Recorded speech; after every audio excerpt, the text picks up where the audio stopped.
And so you got a Golden State team, already Jimmy Butler out for the season. Steph Curry's knee is barking at him, so he won't play tonight. Give me a State of the Warriors speech. Yeah, they made a couple moves, but not impactful moves.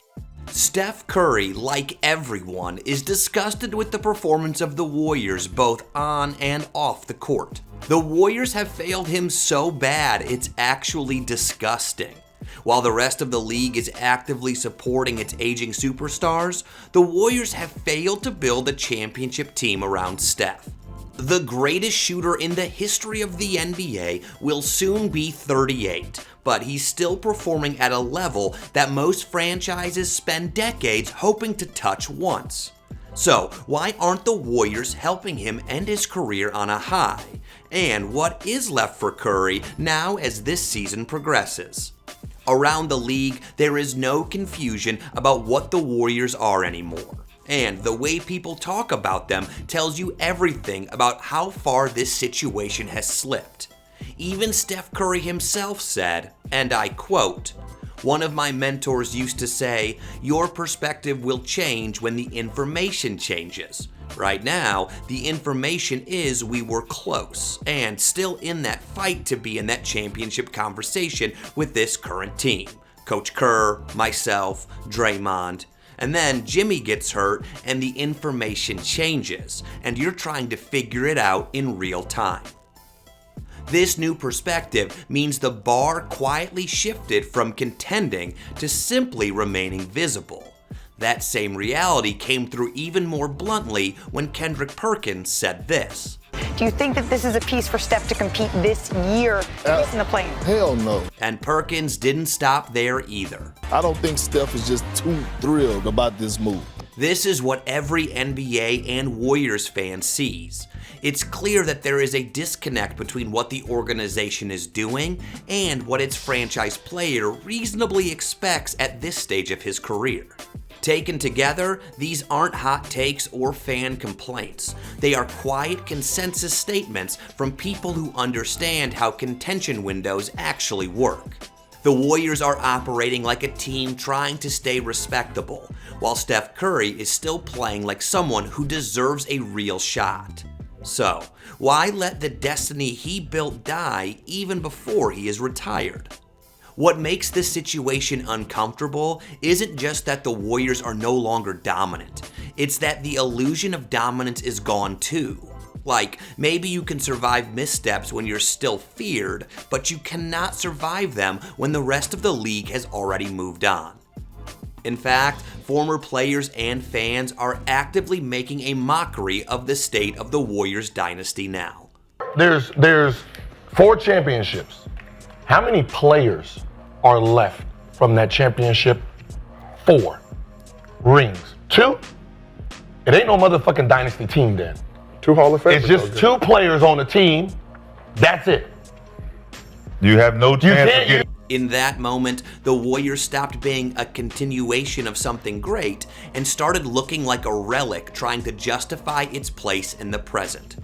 That was probably too much coming from players with shallow careers, but the fact is, dynasties are not banners. They are evidence that a team is made of champions, and Golden State right now have only 2 champions, Curry and Draymond. What's left is history, not structure.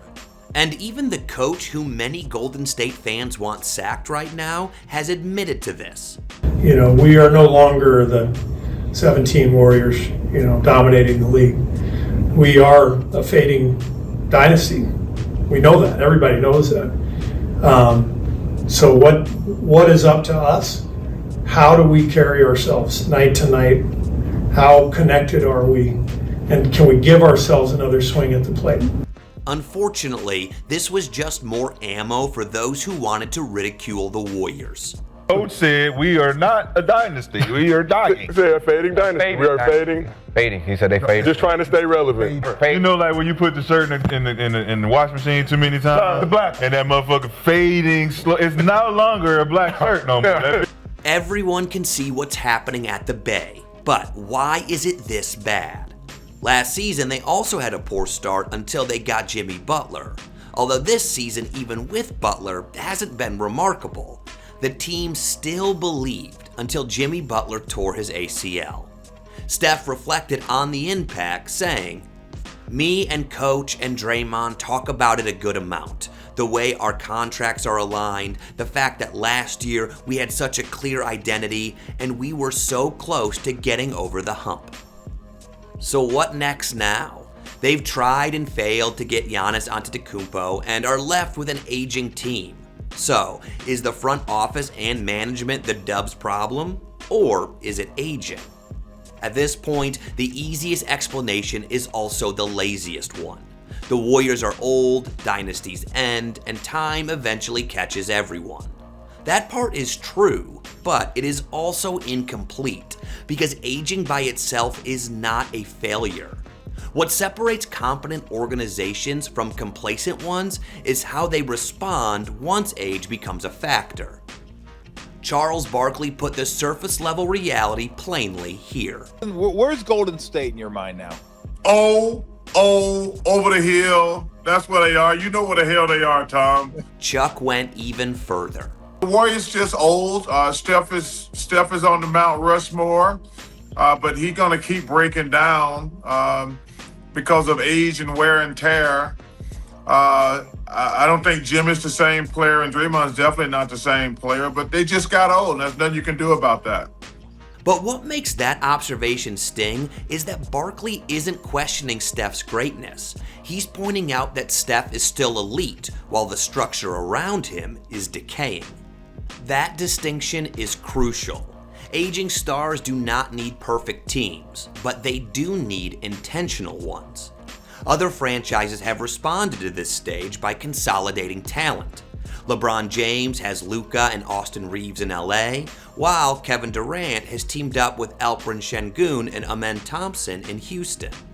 Rather than replicate this at the Bay, Golden State has done the opposite, stretching timelines, overvaluing youth, and hoping familiarity can substitute for high-level support. And what's the result? A team that looks tired not just physically, but conceptually. Right now, the Warriors are quietly losing definition. And when that happens around a player like Steph Curry, who has given so much to the Warriors, it feels so disgusting. Charles Barkley, one of the Warriors' biggest haters, called it. The biggest loser in the whole thing is Steph. Because they were not contenders. Now Steph is going to finish the last part of his career on a mediocre team, and that's the thing that's disheartening about it. Indeed, when all of this gets stripped down to its consequences, there's only one person absorbing the cost. It isn't the front office, which already has banners in the rafters. It isn't the organization's legacy, which is secure no matter how this ends. It's Steph Curry, who now has to accept that he cannot finish his career on top. That's the disgusting part. It's not that the Warriors fell off, but that they allowed the fall off to happen when they still had a high-performing Steph Curry. It's like having a powerful gun and enemies and failing to buy ammunition. While on TV, Shaq frankly put the nail in the coffin with this. Give me a State of the Warriors speech. Yeah, they made a couple moves, but not impactful moves. So, they're still a okay team. I thought that they were going to make at least one last move to go for that one last run. They got the pods from the trade, and while they are a decent player, we all know they can't move the needle when it matters. And it's quite visible to see every time Steph leaves the floor. It's visible every time a strong individual performance ends in a narrow loss, and every time the season's ceiling feels capped before it even begins. That is the cost of organizational hesitation, and Steph Curry is the one paying it in real time. The Warriors built one of the greatest dynasties basketball has ever seen, and for years they did almost everything right. But when the league changed and Steph Curry moved into the final elite phase of his career, the same precision disappeared. What's left is a team caught between honoring its past and committing to its present, while its greatest player continues to perform as if neither excuse applies to him. This isn't about blaming age or injuries or the natural end of a run. It's about recognizing that Steph Curry is still good enough for title contention, but the Warriors have failed him badly. And if you want to understand just how clearly this situation has already been diagnosed, watch Charles Barkley was totally right about Steph Curry next.